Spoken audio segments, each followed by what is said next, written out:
Right now with Control, apart from some great songs and your first recording collaboration with Jam and Lewis, which was a stroke of genius, if whoever thought of that. You also broke ground, which, like your brother has done, but you did it in a different way of dance, where you could literally say, without being unfair, that say the Paula Abduls and the Bobby Browns of today are an extension of what you did with dance. Thank you. I mean that. I mean, I think a lot of people would say that. Oh, well, that's a compliment, actually. I really enjoy Bobby's work a great deal. I think he's an incredible dancer, an incredible performer. I think he's great. And I'm really happy for Paula, for the success that she's had. But going back to your own thing, of that rigorous thing that you must have gone through to create that album also into sort of such a visual dance thing. Well, that actually came about when I did the show Fame. And a lot of people saw me, you know, there was a lot of dancing as well as acting in that. No one had really seen me perform before at that age until I did Fame. And one of the shows we did 4 concerts for Europe, 10,000 seater, and we performed live in front of an audience, and each principal got a chance to perform any song they wanted and do it however they wanted. And I chose to do Don't Stand from the Dream Street album, and to do it with two guys, two dancers. And after shooting it and watching it, that's when I realized, okay, this is what I want to do. This is how I'd like to incorporate the dance with my music for the Control album and the albums to come. Right now, you're meeting with a decision to go with Jam and Lewis as far as producers were concerned. Where'd they come from? Well, at the time, Jimmy and Terry, they were like the hottest upcoming producers. I mean, they had a lot of stuff under their belt on R&B charts. Sure. And actually, John McClane, he was an executive at the company at that time. He thought it might be a cool idea, and I listened to their music, and they had played me something they just finished recording Patti Austin, I'm sorry. Yeah. So they played me some of the stuff, and it was really mellow, real beautiful stuff. And they said, but this is not what we want for you, you know, whatever you want. If you want to do this, that's fine, but we had something else in mind. And I was saying, okay, because I was thinking, you know, I'd like to do something a little bit more funky, because that was sort of, you know, very relaxing. It was really beautiful, though.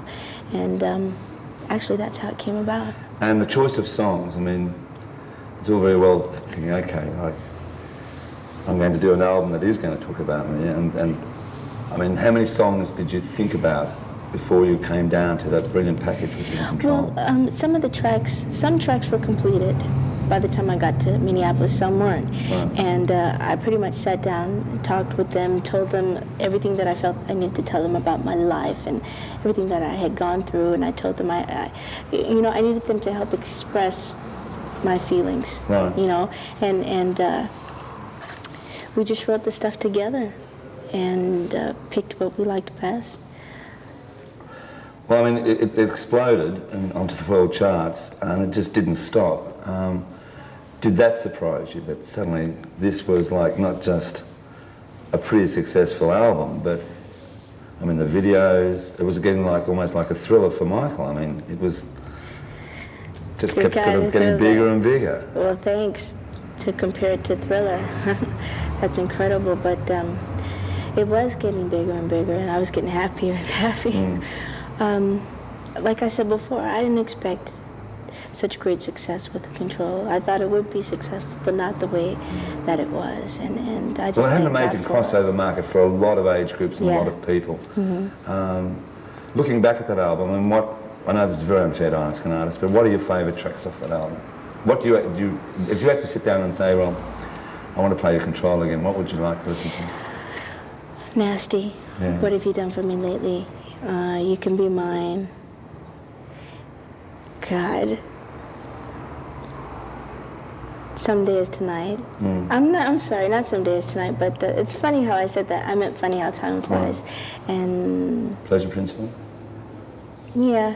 Yeah? Because it was a track that I thought was, I mean, like when I first, it didn't stand out when I thought it was, when I first heard the album as being a single, but then that was one that was a grower, as like now Rhythm Nation is a real grower as an album. It's a very sneaky album, I think, Rhythm Nation, because you keep liking it all the time and you find new things in it. Yeah, I think it grows on you. All right, with the Control success, to then having to come and do another album, being Rhythm Nation 1814, to take on yet another different market as far as ideas are concerned, of not dealing with yourself now, but through the eyes of you and through perhaps the eyes of the world, of dealing with world problems. I mean, that's a pretty ambitious effort. Ambitious. It was risky in a sense. So once again, you know, they said, okay, if you'd like, but we're not so sure if you should do that. And it's something that I felt in my heart. Like you said before, the Control album was about my world, and with Rhythm Nation, it's about our world. Right. And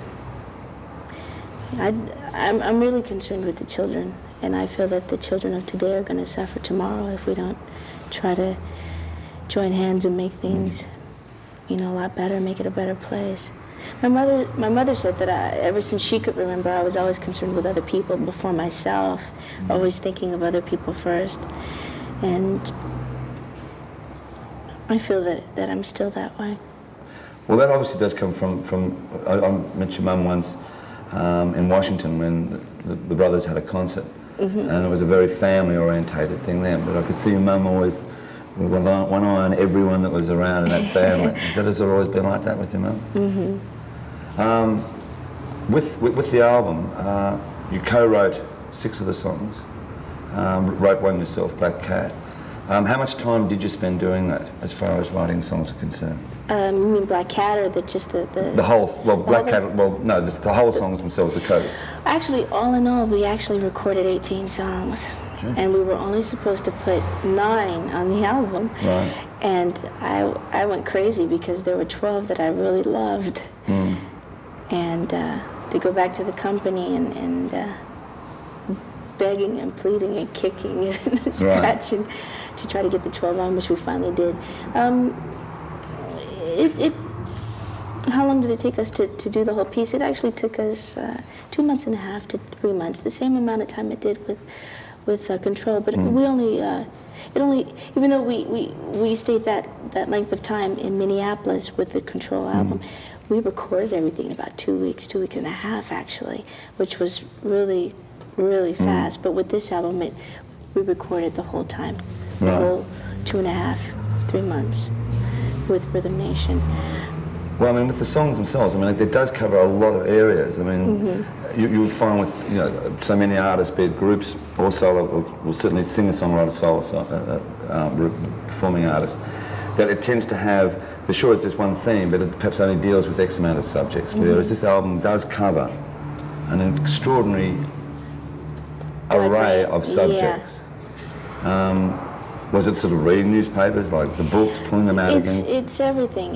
We watched a lot of CNN News, which is one of my favorite stations, making the album. I know I did way before getting into this. This actually was something that I knew that I wanted to do when I was filming the Pleasure Principle video back in '87. And here in the States, they have a lot of documentaries with some of our top, you know, news anchors, prostitution, child abuse, drugs, literacy, just everything. And I always found myself constantly taping these. I mean, I was so drawn to this, so intrigued by all of this, and a lot of times I found myself crying just after watching them over and over. And it was so interesting to me, and I felt the need to do something like this. I feel that, I know this is not the first socially conscious album, and I pray to God it won't be the last. I know it won't be the last, because I feel the more we get the message out there, the better, hopefully, it will make things.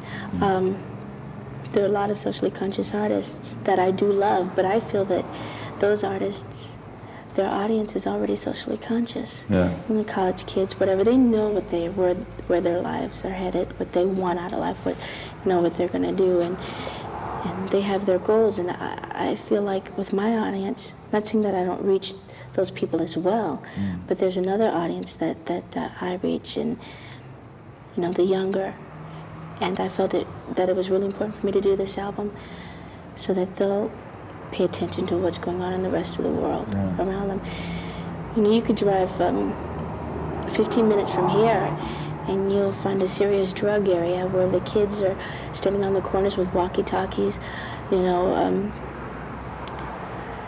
telling the dealers that the cops are coming, warning them. And it's 10 years old, 11 years old, 9, and it's scary, it's sad.